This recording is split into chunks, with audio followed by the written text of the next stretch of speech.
I started in the film industry in Vancouver about 10 years ago, but I don't remember there being a lot of Latin American filmmakers, especially women, in the Vancouver industry, and me being shocked by that.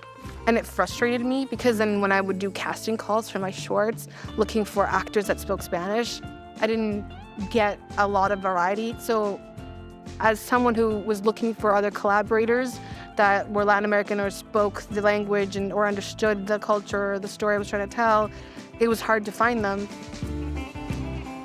My name is Andy Álvarez and I'm a filmmaker.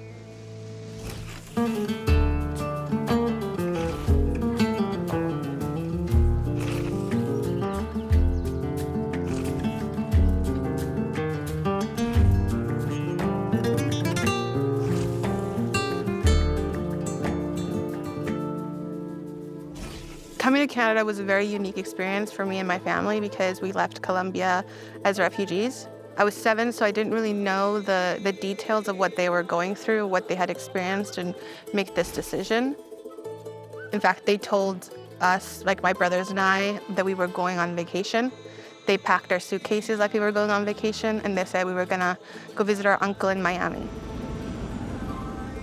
That afternoon, I remember everybody was crying, but I thought, we're gonna be back in a month. What's the big deal? We got to Miami and it became this never-ending loop of just living in this little hotel close to the beach. And that would be like for a whole month until my parents were like, we're gonna go to Canada. And I was like, what's Canada? Ya, muchachos, cállense. ¿Los tienes listos? No los encuentro. ¿Dónde están? No sé. Búscalos. It was just kind of like this limbo of something is happening, something is changing in my life, but I wasn't sure what it was. I just remember going to a lot of hearings, a lot of lawyers, a lot of runs at the food bank. Sorry, these are expired. It was extremely strange because we didn't have my other family. We didn't have my cousins or my grandparents. And I would go to a school that was in English in a different country. Quiero estar en Canadá. ¿Por qué? ¿Qué pasó? ¿Por qué no? Odio este país. I wasn't told why we were here. I was just told we can't go back. We were isolated. It was just my parents, my siblings, and I didn't meet a lot of other Latin American kids. I met other kids that were from different countries that had different language barriers than I did. So it was also hard for me to communicate. But on top of not knowing English very well and getting picked on for that, not having friends for that, I really just stuck with my family. ¡Cálmate! ¿Cómo me voy a calmar, Ernesto? Estoy harta de lavar baños. Necesito ser una doctora otra vez. Watching movies and watching things on television was my way of relaxing and was my way of getting out of my situation and just kind of escaping into that. With the refugee program, we got a lot of secondhand things, and I remember getting VHS copies of a lot of films, and one of the films was Mr. Bean. And I think I really loved that show because I understood the humor without having to understand what he was saying, because he doesn't use dialogue in order to create comedy. I didn't realize until much later in my life that I was like, wait a minute, there's a whole industry, there's a whole like life outside of behind the camera that invents these stories, that makes it come to life. And I was like, I want to do that. When they were asking us in writing class, well, what do you want to write about? What is it that speaks to you? Write what you know. And they were really honing that in on us. I remember being like, well, what do I know? ¿Puedo tener una carita feliz aquí? You gotta pass the test first, kid. I know how to feel alone, but being surrounded by people, I know how to not understand a language in a room full of people who do. Hello, my name is Officer Bangs. This is my partner, Officer Parsons. We're peace officers with the Canada Border Service Agency. We're looking for Mr. Mateo Jose Ortiz and his wife, Mrs. Elena Ortiz. Talking about those experiences with people around me, they were like, oh, I have that same feeling too. And then I think the storytelling aspect came into it, like, okay, well, this one moment in my life happened this way, and then how do I put that into a movie? You forgot the most important rule. You never, ever travel alone. That's right. I think that's always been my thing of I'm literally shooting for the stars and just trying to do something big rather than always aiming for small. I think my parents always instilled in us, like, be your own boss and be able to tell your own story, and also, I guess, be in control of your own future. I'm in a tree fort.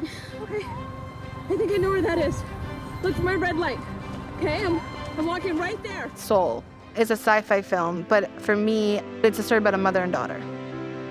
A lot of my films have kids as the main characters because I think I still have this like inner kid that just wants to get out and tell that perspective. This mom just wants to protect her daughter, and her daughter just wants to be free. It's very similar to what we were going through. We're in an alien environment, and my parents want something, but we want something else, and it's this kind of clashing of two perspectives, and neither of them are wrong, but neither of them are right in the way they approach things. There's so many aspects of my childhood when I look back now that I'm like, that was really hard, but I remember the fun parts of it, or I remember the beautiful parts of it.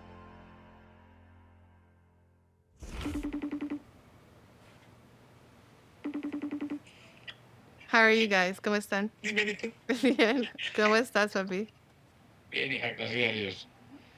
Can I see your face a little bit more? There, not that much. I also need to see that. There you go.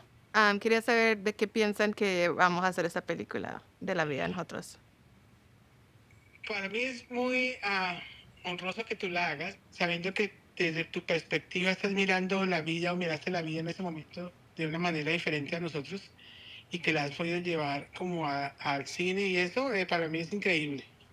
Yo no me esperaba esta oportunidad y experiencia de tener una hija con tanto talento que pudiera poner en la pantalla grande los hechos que nos han pasado a nosotros, y eso me hace sentir no solamente orgulloso, sino también agradecido con Dios y contigo y con la vida.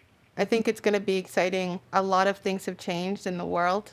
Hopefully 7-year-olds now can watch a film like this, and then they could understand what it's like to feel like you're in another country. Okay, so scene 93. So basically the scene right before it, she's having the nervous breakdown. My new project, it's my family's story of coming to Canada. It's how the hardest part about being an immigrant is not just leaving your country and getting to the new country, but it's staying and choosing to stay every day. Es increíble, porque yo crucé con una niña de 7 años, llena de sueños. Look at that. Que no sabía inglés, que no sabía qué iba a pasar, que estaba observando todo lo que estaba pasando. My family's story is important. Latin American voices are not as popular, as big as in Canada as I guess they were in the States, and I wanted to change that. I think I was realizing that at first I wanted to write the story for my family, but then as the script was continuing, I started to realize it was more like a therapy session for myself, because I was discovering things about my parents that I didn't realize, that I now understand. I'm like, oh, that's why you are the way you are. Like, I didn't realize that my older brother had been this close to being kidnapped in front of our front yard until I was writing the script, until they were telling me the story, and I was like, what do you mean? Nosotros nos dimos cuenta de que todas esas cosas, después de 20 años, las ibas a poner en un papel, las ibas a escribir, las ibas a pensar. There were layers of trauma that I was learning, and they were like, you were in the car when we were held at gunpoint, and I don't remember that. So there was a lot of answers that I got while writing this film that I didn't know I needed. Mucha suerte, Dios te bendiga. Thank you, Ami. Okay. Love you. Bye. Bye. I'm the only one, my siblings, that pursued art. But I think that my siblings, we all agree that we got the chance to learn a new culture, a new language, and go to universities or education centers that allow us to absorb different perspectives and talk to people from different parts of the world. The hardest part about our lives, I think, is what made us who we are now, is what lets me tell my story. And this disruption, I think, was what we needed, I guess, in order for me to be who I am now.